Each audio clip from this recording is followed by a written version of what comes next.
আলহামদুলিল্লাহ মিষ্টি মারি বাজার টেস্ট হয়েছে। ধন্যবাদ জাতীয় নাগরিক পার্টিকে। কে কারা কারা মিষ্টি খেয়েছ? না পাইলে নিজে কিনা খাইয়া নাও, কারণ বাজেট শেষ। যাই হোক, নতুন যে জাতীয় নাগরিক পার্টি তাদের দল প্রকাশের খুশিতে বাংলাদেশের বিভিন্ন জায়গায় জনগণ নিজের টাকায় কিনা মিষ্টি খাওয়াইছে।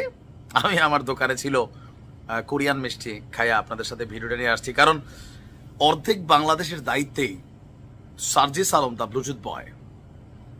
আমার ভিডিওটা এখনো আছে, সম্ভবত 9ই আগস্ট আমি একটা ভিডিও করছি, অথবা 8ই আগস্ট রাত্রে। আজকের এই দিনের কথা তখনই বলছি যে যখন সার্জিস আপনার মূল উপদেষ্টা কমিটি থেকে বাদ পড়ে গেল, তখনই বলছি যে তাদের মাথায় অন্য কোনো প্ল্যান আছে, অথবা ডক্টর ইউনূসের মাথায় অন্য কোনো প্ল্যান আছে। তো সেই প্ল্যান আজকে বাস্তব। আমার থেকে কেউ চাইলে ভবিষ্যৎবাণী নিতে পারেন, মাঝে মাঝে কিন্তু ফইলা যায়। ঘটনা হচ্ছে, সেই ব্লুটুথ বয় সার্জিস আলম যখন আওয়ামী লীগের মধ্যে ছিল, মানে ছাত্রলীগে ছিল, একদম টপ লেভেল পর্যন্ত তার কানেক্টিভিটি ছিল। তার কথা, তার বিভিন্ন বিষয় নিয়ে সে সবার মন জয় করতে পারছে। আবার এখন এই নতুন যে রাজনৈতিক দলে তিনি নেতৃত্ব দিয়েছেন, বা শেখ হাসিনার পতন ঘটানোতেও তার ব্যাপক ভূমিকা ছিল। জাতীয় নাগরিক পার্টির মুখ্য সংগঠকের দায়িত্ব পেয়েছেন সার্জিস আলম। তার দায়িত্বে রয়েছে 5টি বিভাগ, মানে মোটামুটি বিভাগগুলোর মধ্যে আমরা যদি দেখি 32টি জেলা, অর্ধেক বাংলাদেশে আমরা ধরতে পারি, সার্জিসকে দেওয়া হয়েছে। দায়িত্ব পাওয়ার পর সামাজিক যোগাযোগ মাধ্যম ফেসবুকে এক পোস্টে সার্জিস বলছেন, রংপুর, রাজশাহী, ময়মনসিংহ, সিলেট, এই সবকটি বিভাগের যতগুলো জেলা আছে সেগুলোর দায়িত্বে তিনি আছেন। সেই সঙ্গে ঢাকা বিভাগের আংশিক, ঢাকা মহানগর উত্তর, গাজীপুর, টাঙ্গাইল, মানিকগঞ্জ, নরসিংদী, মুন্সিগঞ্জ, রাজবাড়ী, কিশোরগঞ্জ, এই অঞ্চলগুলো আছে তার দায়িত্বে।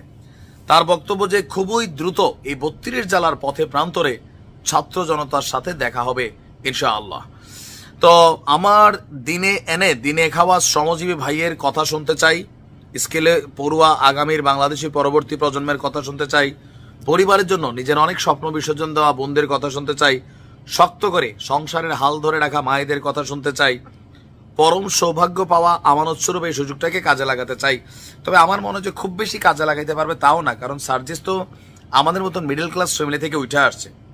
এটা চাকরির জন্য রাস্তায় নামছিল, সরকারি চাকরির জন্য। আর যাদের কথা বলছে এমনিতে চিনে, কারণ সে তো ল্যান্ড ক্রুজার প্রাডুতে চড়ে নাই। যাদেরকে দেখছো ওইখান থেকে আমার যেটা পরামর্শ সার্জিসে, যে এই সৌভাগ্যে পাওয়া আমানত স্বরূপ আরেকটা দায়িত্ব ছিল জুলাই আগস্টের অভ্যুত্থানের চিকিৎসা বা ফান্ডের ইস্যুটা, ওইটাও তুমি পরিপূর্ণভাবে করোনায় দায়িত্বটা ছাইরা দিছো। সো এখানে আবার দায়িত্ব পেয়ে ছাইরা দেওয়া যাবে না। এটার পাশাপাশি যারা জুলাই আগস্টে আহত হয়েছে তাদের ব্যাপারে তোমরা কিন্তু কনসেন্ট্রেশন করবা, বিশেষ করে তুমি ব্লুটুথ বয়, তোমার মেধা টেধা আছে ভালোই, আমার যদি তুমি পারবা। আর বাকি যেটা আছে এটা হচ্ছে ভোটের জন্য দৌড়াদৌড়ি করা। তো রাজনৈতিক দল হিসেবে এটা তোমার রাজনৈতিক কর্ম, ক্ষমতায় গেলে সেটা আলাদা।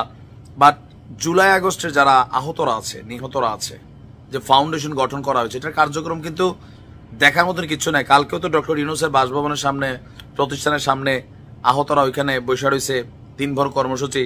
আবার অনেক আহতদেরকে বলা হচ্ছে তারা হচ্ছে আহত লীগ, এরকম কিন্তু নাম দেওয়া হচ্ছে। তো যাই হোক, তাদের বক্তব্য জীবনের বিনিময়ে হলেও মানুষ আর দেশের জন্য কিছু করে যেতে চাই। সময় আসবে জীবন দেওয়ার, সেই সময় পর্যন্ত আল্লাহ তোমাদেরকে বাঁচাই রাখুক। দেশের জন্য জীবন দিতে হবে, জাতির জন্য জীবন দিতে হবে। তোমাদের যারা সতীর্থরা ছিল তারা দিছে। এখন আগামী দিনে সুন্দর একটা বাংলাদেশে আমরা চাই সবাই বসবাস করি। আবার যেই দলের হাত ধরেই হোক, জনগণ যাদেরকে আস্থায় রাখবে তাদেরকে ভোট দিবে।